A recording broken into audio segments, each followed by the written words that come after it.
사람이 살아있다는 자체는 끊임없는 도전과 싸움의 연속입니다. 죽은 자는 말이 없습니다. 하나님의 사람 사도 바울이 예수를 만나고부터 그의 생은 끊임없는 도전과 싸움의 연속 생이었습니다. 살아있는 사람은 오늘 주어진 현실 앞에서 도전합니다. 그리고 이기기 위해서 싸웁니다. 죽은 물고기는 물 따라서 그냥 흘러가다가 다른 고기의 먹이가 되든지 아니면 썩어서 악취를 풍기게 되는 것입니다. 지난주에 우리는 사도 바울이 아시아에서 복음을 전하기 위하여 힘쓰고 아주 애쓰는 것을 보았어요. 이게 바로 사도 바울이 하나님과 복음을 위해서 도전하고 싸우는 겁니다.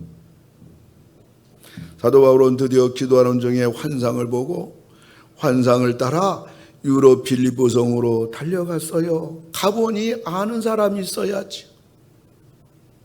어떻게 해야 할지 막막한 것입니다.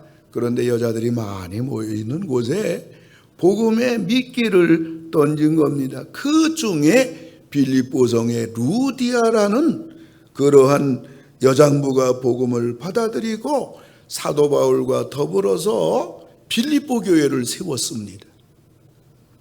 이런 일련의 과정들이 그냥 된 것이 아니고 사도 바울이 하나같이 도전하고 싸우고 도전하고 싸워서 만들어진 하나님의 은혜입니다. 그런데 사도 바울의 이런 싸움은 사도 바울의 내적 싸움이에요. 그래서 이 내적 싸움은 사도 바울의 선택 문제입니다. 선택 문제는 상급 문제입니다. 하면 자신에게 복이 되는 거예요. 사도 바울이 아시아에서 복음을 전하니까 이 복음이 먹히지 않아요. 그만둬야겠다. 전도해도 뭐 예수 믿는 사람 없는데 내적 싸움이에요. 그렇기 때문에 이 내적 싸움은 선택 문제고 그리고 상급 문제가 되는 것입니다. 빌립보의 거목 루디에게 전도해서 그녀가 예수를 믿음으로 말미암아 사도 바울은 유럽이라는 거대한 산을 일단 넘었어요. 복음의 전진기지를 확보했습니다. 이것은 바울이 하나님과 복음을 위하여 중단 없는 전진의 결과요 바울의 승리입니다. 근데 오늘 사무엘상 16장 전반전이 사도 바울의 내적 싸움, 선택 문제라고 하면 오늘 사무엘상 16장 오늘 본문 말씀 후반부는 사도 바울의 내적 싸움이 아니라 외적 싸움, 밖에서 오는 핍박, 다른 사람, 다른 환경으로부터 당하는 공격, 외적 싸움 문제입니다. 동시에 이거는 영적 싸움입니다. 오늘 저는 끊임없는 도전과 싸움, 중단 없는 전진과 승리, 이런 제목으로 말씀을 드리려고 합니다. 그럼 우리가 이 끊임없는 도전과 싸움 그리고 중단 없는 전진과 승리를 하려면 어떻게 해야 되겠는가? 사도 바울은 어떻게 감당했는가? 첫째로 오늘 본문을 보게 되면 기도에서 기도로, 한번 따라서 하시기 바랍니다. 기도에서 기도로, 기도에서 기도로. 이 사도 바울은 아시아에서 복음을 전하자 아무런 열매가 없습니다. 바울이 어떻게 했을까요? 9절에 보면 밤에 환상이 바울에게 보이니. 환상이 그냥 보입니까? 환상은 기도할 때 보이는 거예요. 자, 환상 따라 빌립보에 바울이 왔습니다. 아무것도 의지할 게 없습니다. 보이는 게 아무것도 없습니다. 바울 어떻게 합니까? 13절에 보면 안식일에 우리가 기도할 곳이 있을까 하여 또 기도하네요. 드디어 바울이 기도하는 가운데 루디아라는 빌립보 성에 대어를 낚았습니다. 그러나 바울이 빌립보 성에서 한 명 한 가정 예수 믿었다고 중단할 수는 없고 계속 복음의 확장을 위해 사도 바울은 어떻게 했는가 16절에 보게 되면 우리가 기도하는 곳에 가다가 또 바울이 기도합니다. 이러다가 바울이 드디어 악명 높은 빌립보 감옥에 갇히게 됐어요. 한치 앞을 알 수 없는 상황 속에서 바울은 그럼 어떻게 했는가? 25절을 보면 한밤중에 바울과 실라가 기도하고 하나님을 찬송하며, 역시 사도 바울은 기도하는 사람이었어요. 바울은 갈 길을 모를 때 기도했어요. 바울은 어떻게 해야 할지 모를 때 바울은 기도했던 겁니다. 바울은 앞길이 캄캄할 때 바울은 기도했습니다. 바울은 어떤 상황 앞에서도 기도하고 또 기도하는 사람이었어요. 산이 앞에 놓여 있을 때 사도 바울은 낙심하지 않고 기도했습니다. 사도 바울은 산을 넘어가면서 기도했습니다. 사도 바울은 산을 다 넘은 후에 평지가 다가올 때 두 다리 뻗고 시간을 보낸 것이 아니라 사도 바울은 또 기도했던 것입니다.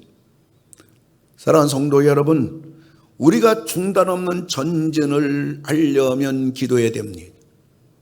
우리가 중단 없는 승리를 하려면 우리는 기도해야 되는 것입니다.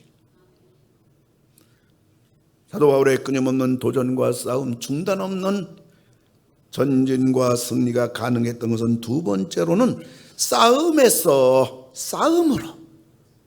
우리 한번 따라서 하시기 바랍니다. 싸움에서 싸움으로. 싸움에서 싸움으로. 이 빌립보성에 아무도 안 믿는 불신자 천지인데 사도 바울이 와서 복음으로 성 자체를 다 흔들어 버리는 겁니다.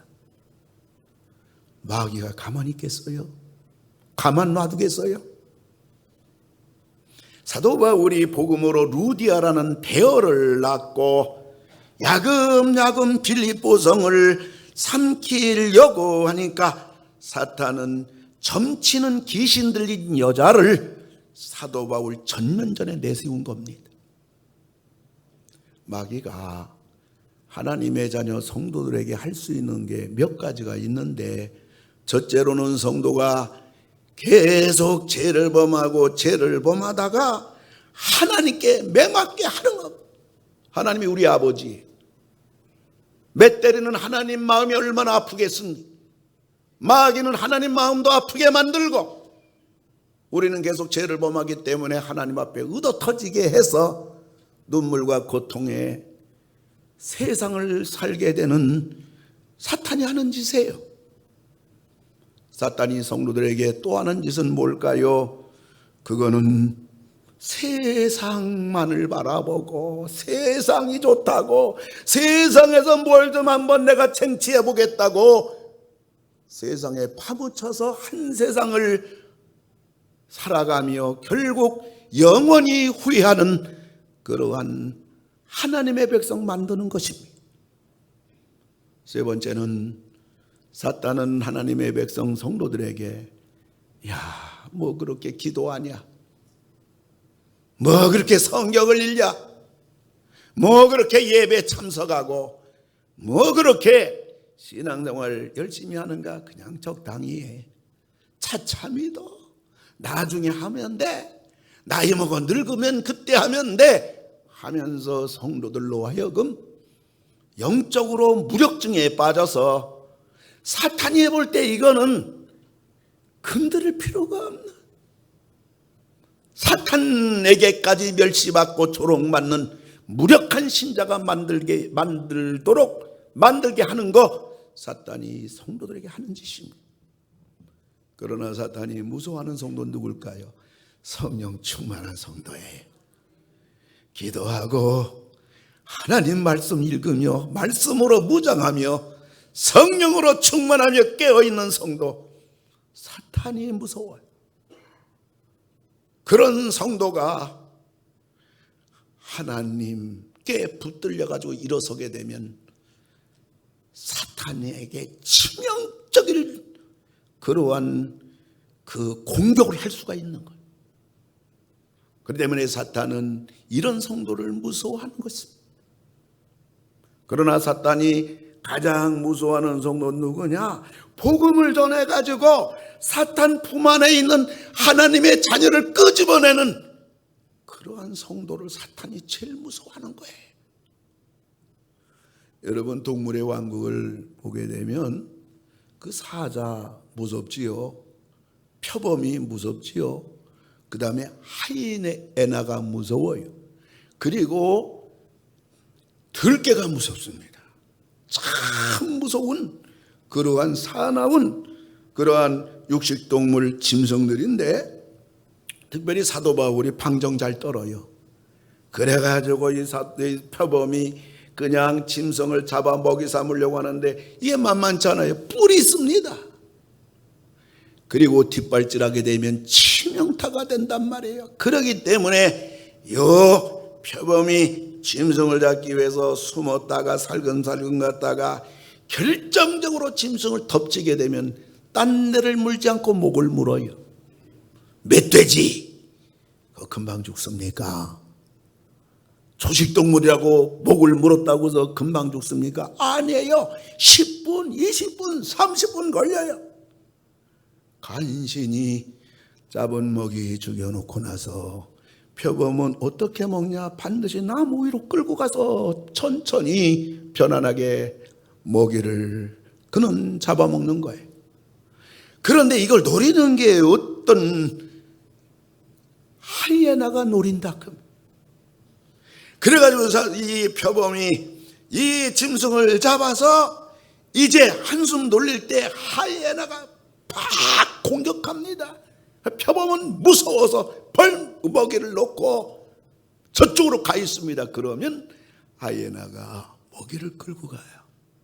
그때 동물의 왕국을 보면 표범이 그 하이에나가 먹이 끌고 가는 걸 가만히 보게 되면 짐승이기 때문에 그렇지 사람으로 보면 허무하기 짝이 없는 자신의 그 모습을 우리가 잃게 된다 그 말이에요. 사탄도 마찬가지예요. 우리들이 사탄의 품에 있는 영혼들, 어쩌면 안 믿는 남편일 수가 있습니다. 어쩌면 안 믿는 자녀일 수가 있습니다. 그러나 하나님의 자녀인 우리들이 하나님 앞에 그 사탄 품에 있는 영혼을 향하여 하나님 앞에 집중적으로 기도하고 뿐만 아니라 우리는 안 믿는 그 영혼에게 교회 나갑시다. 예수 믿읍시다. 이제 나가야 되지 않겠어요? 하면서 우리가 복음을 전하며 결과는 하나님이 하실 줄 믿습니다. 우리가 하는 일은 기도하고 우리는 복음을 전하는 거예요. 교회 나가자고 하는 거예요. 예수 믿자고 하는 거예요.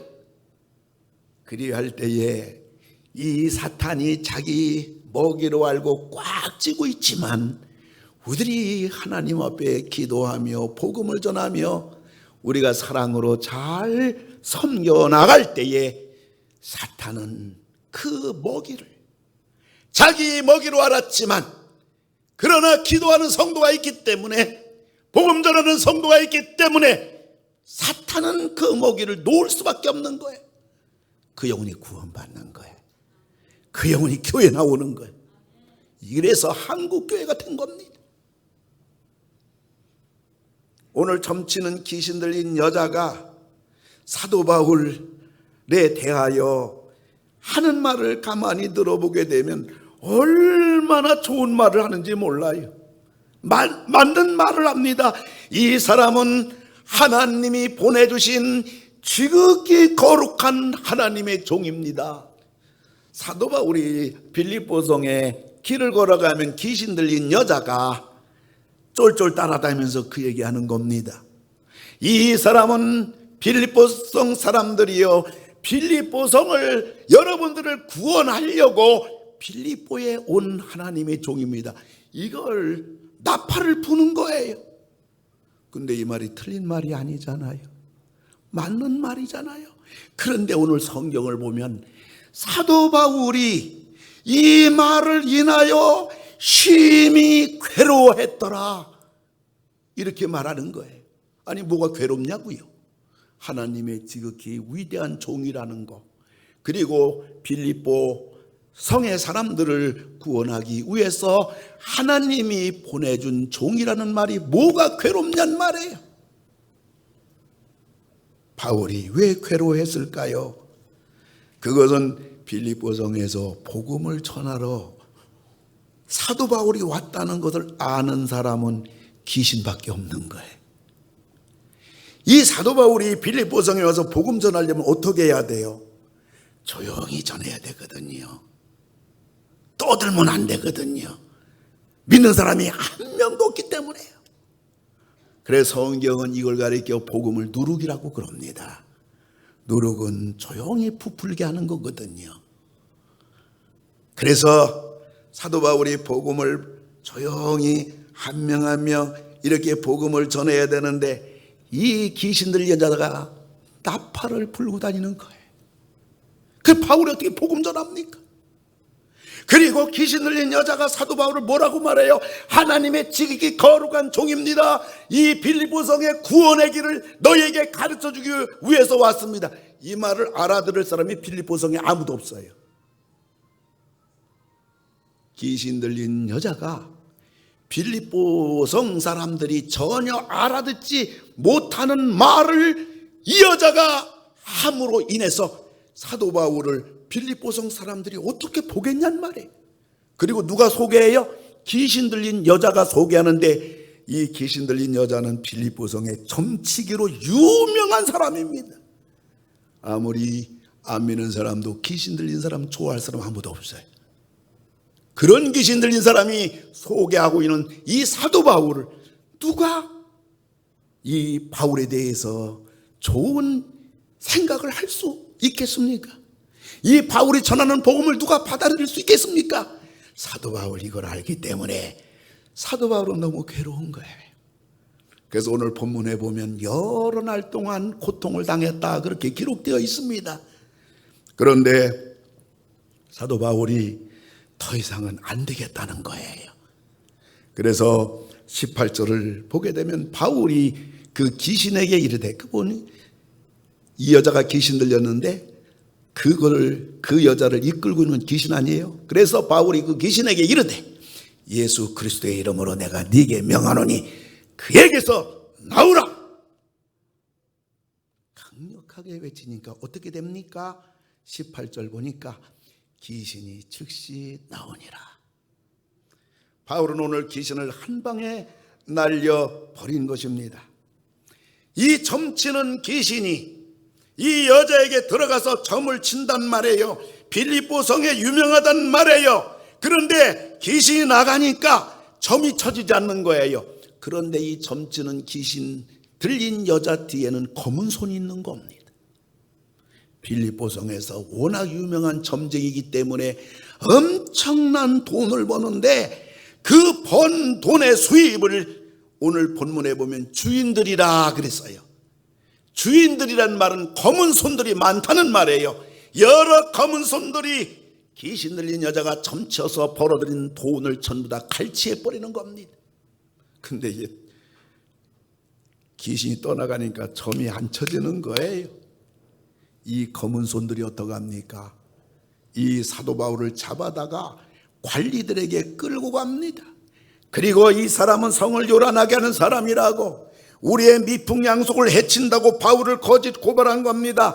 그러자 상관들이 어떡합니까? 22절 24절을 보면 상관들이 옷을 찢어 벗기고 매로 치라 하여 많이 친 후에 옥에 가두고 간수에게 명하여 든든히 지키라 하니 그가 이러한 명령을 받아 그들을 깊은 옥에 가두고 그 발을 착고에 든든히 채웠더니 물어보지 않아요. 신문하지도 않습니다. 알아보지도 않습니다. 그냥 상관들이 검은 손들이 끌고 온 사도 바울을 옷을 찢어벗기고 매를 치고 깊은 감옥에 가두고 발을 쇠사슬로 채워버린 겁니다. 이걸 보면 예나 지금이나 이 검은 손들은 권세자들하고 늘 결탁하는 걸 봐요. 후진국일수록 더 심합니다.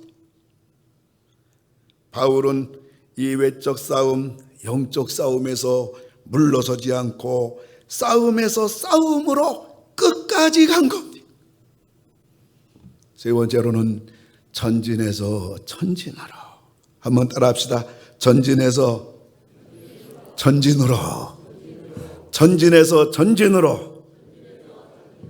바울은 내일 죽을지 모르는 급박한 상황에, 낯설고 물서른 이곳에서 어떻게 될지 모르는 앞날 불안한 상황입니다. 너무 맞아 상처와 아픔으로 고통스러운 상황입니다.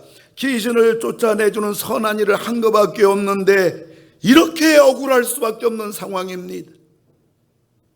절망의 상황입니다.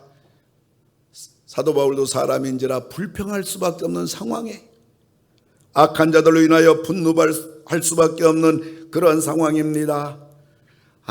내가 석방이 되면 이곳을 떠나야겠다. 이곳에서 복음 전하는 것은 불가능하다. 안 되겠다. 그러한 마음이 드는 상황이었습니다. 그러나 바울은 옥중에서 옷 다 찢기고 그렇게 매맞고 절망과 불안 가운데는 사도 바울은 어떻게 했습니까? 25절 보게 되면, 우리 25절 한번 크게 한번 읽어요. 시작. 한밤중에 바울과 실라가 기도하고 하나님을 찬송하며. 할렐루야.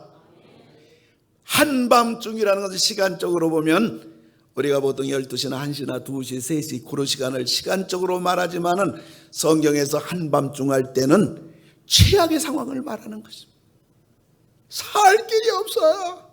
죽을 수밖에 없어요. 끝장났어요. 성경은 이것을 한밤중이라고 표현할 때가 많아요. 이런 사도 바울 상황인데 보통 성도 같으면 다 나가 자빠지지. 불안에 벌벌벌 떨죠. 내일 죽을지 모르니까. 내가 이럴 줄 모르고 이곳에 와서 복음을 전했구나. 후에 막급한 그러한 절망의 상황이 될지 모르지만은 사도 바울은 한밤중인데, 이러한 상황 중인데 하나님께 기도하고 하나님을 찬송했더라.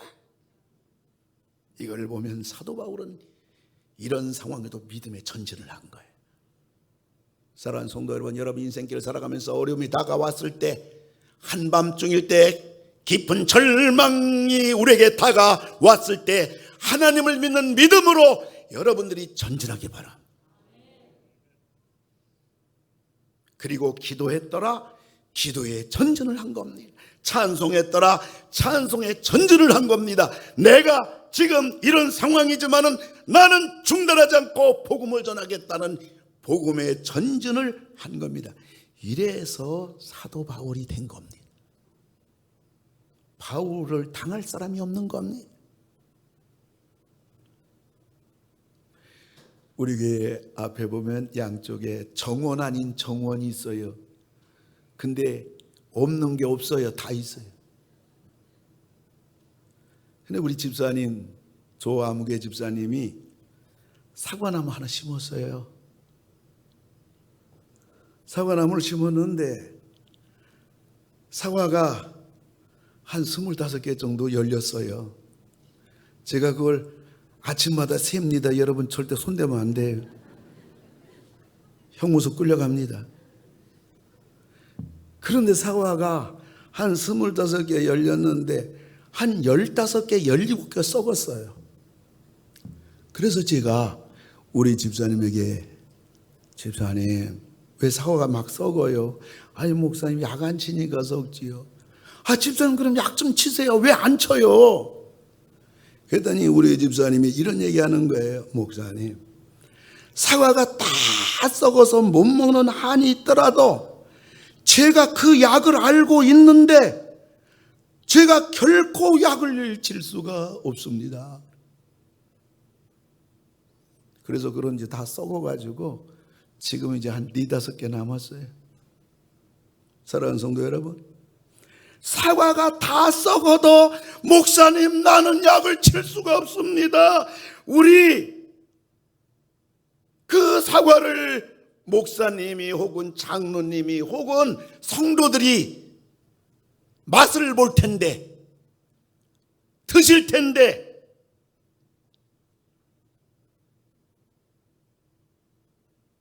그 먹게 되는 사과, 독약까지 먹게 할 수는 난 없습니다.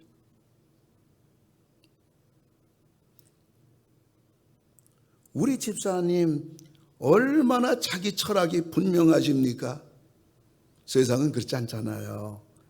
과수원 운영하시는 사업, 농부들 약을 쳐야죠. 약 안 치면 그 많은 과수원 다 사과 썩어버리죠. 약을 많이 쳐야죠. 그래서 과수원에 보면 약이 약반 과일반 아니겠습니까? 이게 돼요.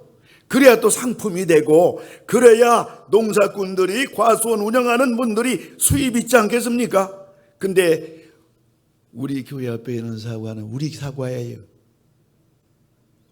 농사가 아니에요.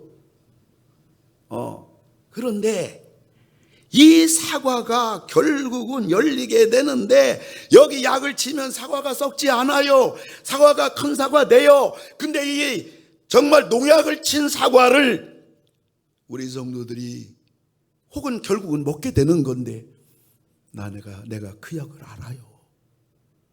썩을 방정 저는 약을 칠 수가 없어요. 사랑하는 성도 여러분, 어쩌면 우리에게 이런 신앙이 필요해요. 우리가 하나님을 위한다면, 복음을 위한다면, 다른 사람을 살릴 수 있다면, 좀 나는 어떻게 돼도 좀 괜찮다는, 세상 건 좀 손해볼 수도 있다는 그런 우리 집사님의 그 철학, 이런 자세, 이런 것이 우리들에게 필요해요. 바울은 자신의 자유선언입니다. 나는 괜찮아요. 우리는 혹시 자기 종이 아닙니까? 누가 무슨 말할까봐 거저 거기 예민하고, 거저 나의 어떤 이권 조금이라도 손해보지 않으려고, 거저 나의 편리함, 거저 나의 어떠한 그러한 것에 매여서 꼼짝달싹 못하는 자기의 노예가 아니냔 말이에요. 그러나 사도 바울은 자기 자신의 선언입니다. 자유선언입니다. 난 괜찮아.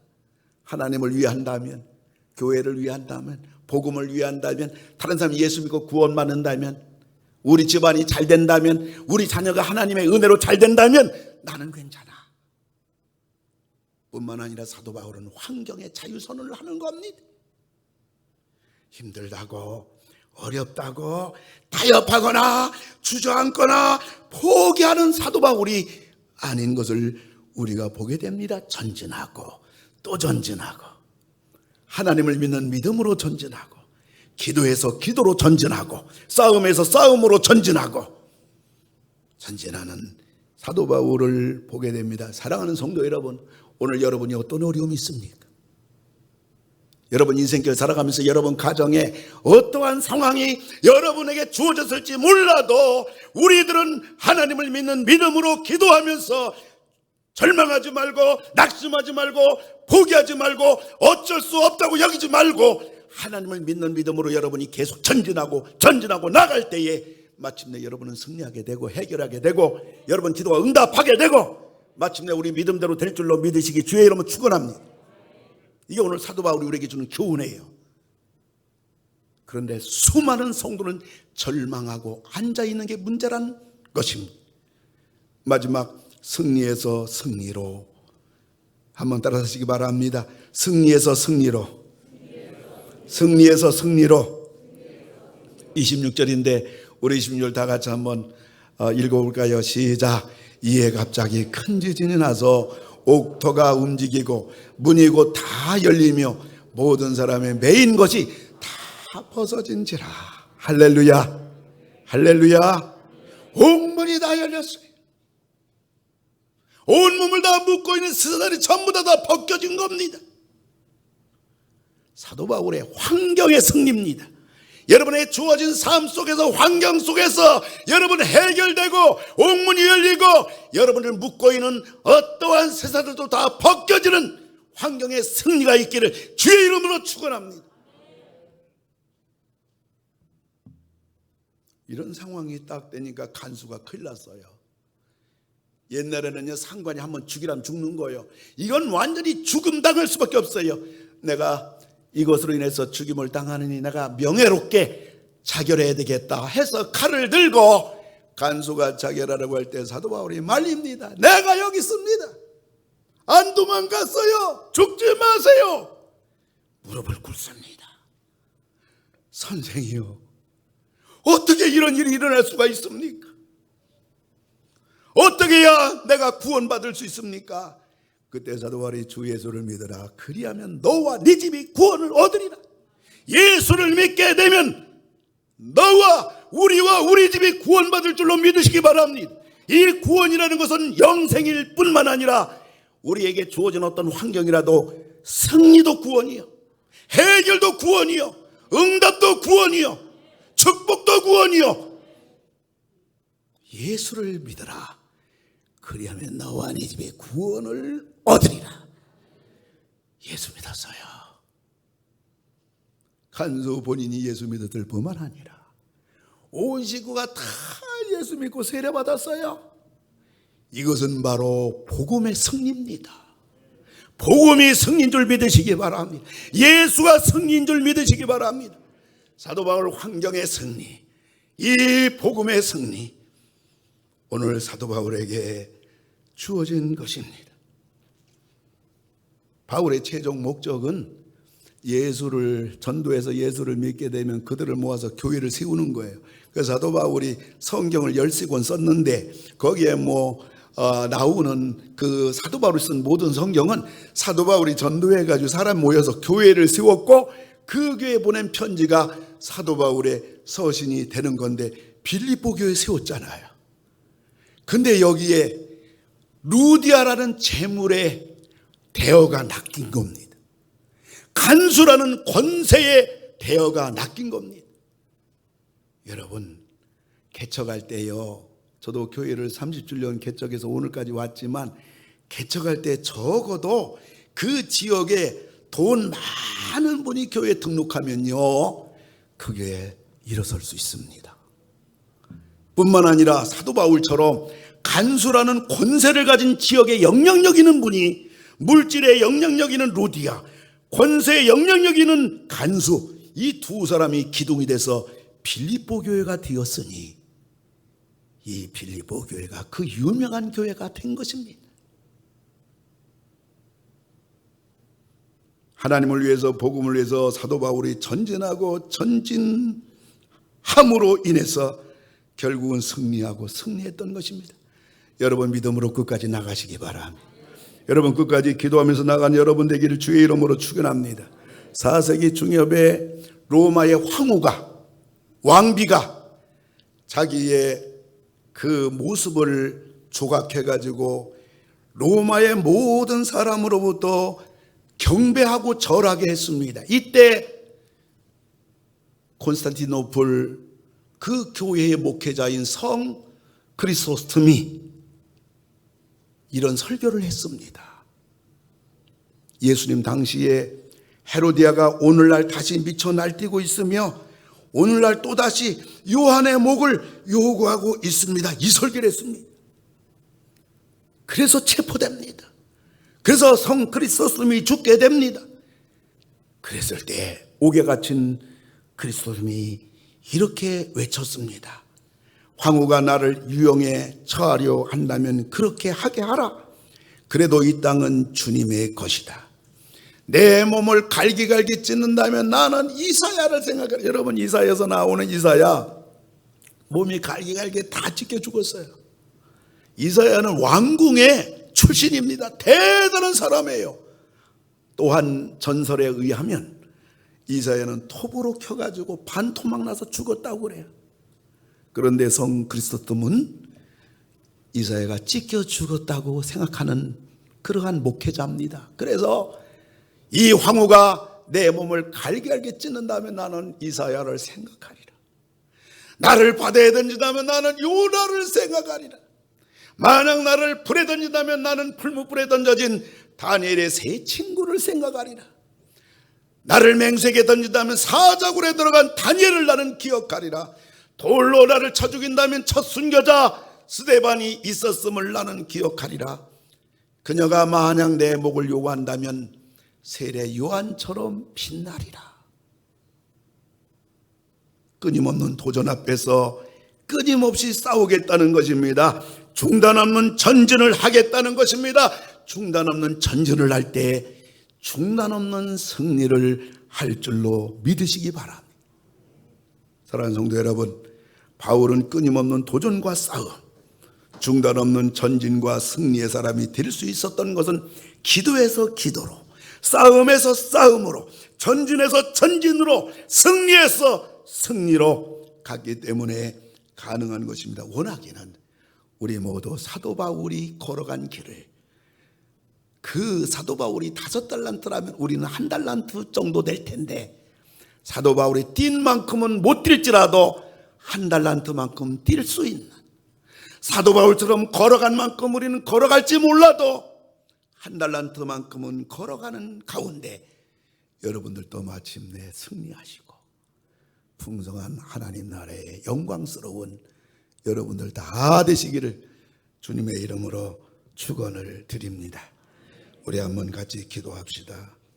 우리도 바울처럼 하나님을 위해서, 복음을 위해서, 또 우리 인생길을 살아가면서 수많은 역경과 문제 앞에서 기도해서 기도의 사람으로, 싸움에서 싸움의 사람으로, 전진해서 전진의 사람으로, 승리해서 승리의 사람이 되게 달라고 통성기도하시고, 아울러 지금 한반도를 향하여 그 참으로 요 근래 보기 드문 대형 태풍이 밀려오고 있어요. 이제 농작물이 다 익어가는 풍년의 이 땅에 저 태풍으로 인하여 이 민족이 어려움 당하지 않을까 걱정이 됩니다.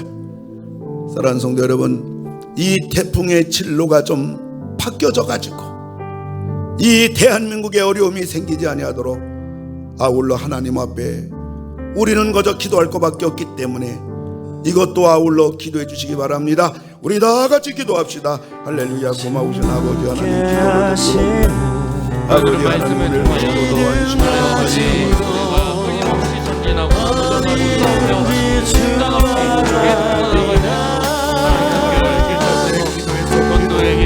아버지 하나님이 우리를 부르는 것입니다. 기도하고 그리고 승리로 승리로 걸어갈 수 있는 하나님의 도와주셔서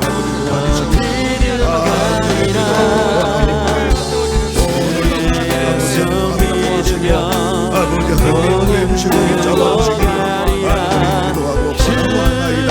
지금 태풍이 한반도를 향하여 몰려오고 있는데 하나님의 은혜를 베풀어 주셔서 우리 대한민국을 아버지 하나님이여 불과 자비를 베풀어 주시고 은혜를 베풀어 주셔서 아버지 하나님 태풍의 진로가 바뀌어지게 하여 주옵시고 대수의 이름으로 명하는 태풍이 소멸될지어다. 태풍이 잠잠할지어다. 주여 은혜를 주시기 바랍니다. 우리 대한민국을 도와주시기 바랍니다. 참으로 어려운 대한민국입니다. 하나님께서 아버지 하나님이여 이 대한민국의 교회를 보시고 성도들을 보시고 우리 대한민국의 교회를 보시고 하나님 이 땅의 재난을 막아주옵시고 이 땅의 어려움을 막아주옵시고 아무쪼록 우리나라를 지켜 보호해 주셔서 하나님이 지켜주셔서 하나님이 보호해 주셔서 하나님이 도와주셔서 우리 아버지 하나님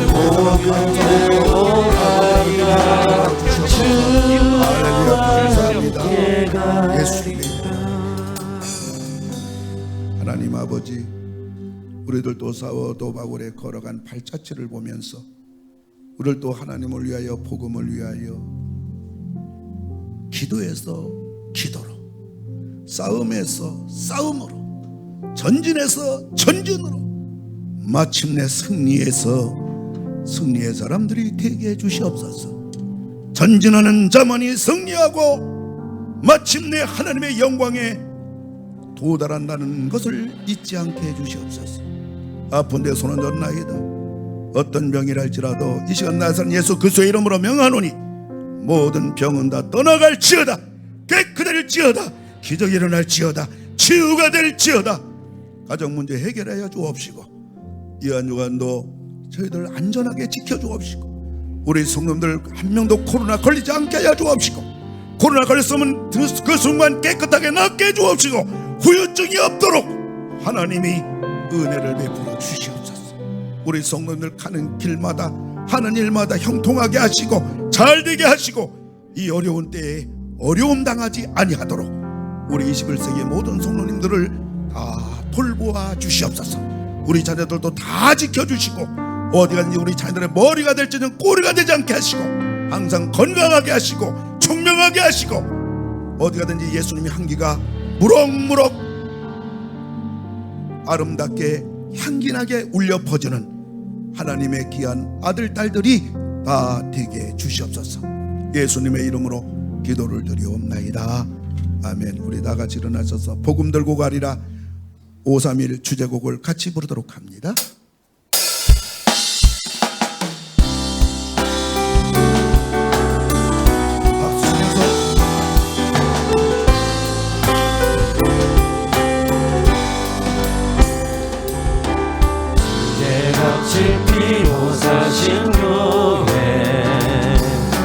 주의 성령 가득한 교회, 주 사랑 은혜가 가득 넘친 교회, 주 복음 이제 전파하려네. 우리에게 주신 사명대로 주의 복음 들고 가리라. 주 함께 하시는 그 믿음 가지고 어디든지 주와 가리라. 두 손 들고 찬양합시다. 주와 함께 가리라. 주님 주신 능력으로 어디든 가리라. 주의 약속 믿으며 복음 들고 가리라. 주와 함께 가리라. 주와 함께 가리라. 주님 주신 능력으로 어디든 가리라. 주의 약속 믿으며 복음 들고 가리라. 주와 함께 가리라. 한 번 더 주 함께 가리라. 함께 가리라. 주님 주신 능력으로 어디든 가리라. 주의 약속 믿으며 복음 들고 가리라. 주와 함께 가리라. 영원 구원하리라. 영원 구원하리라.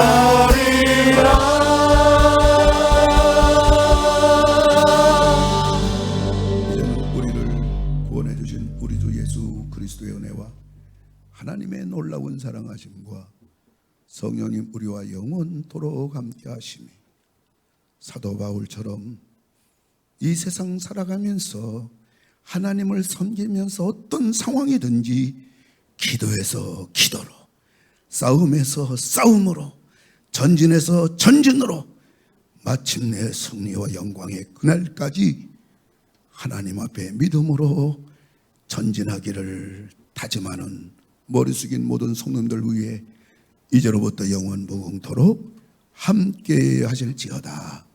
아멘. 주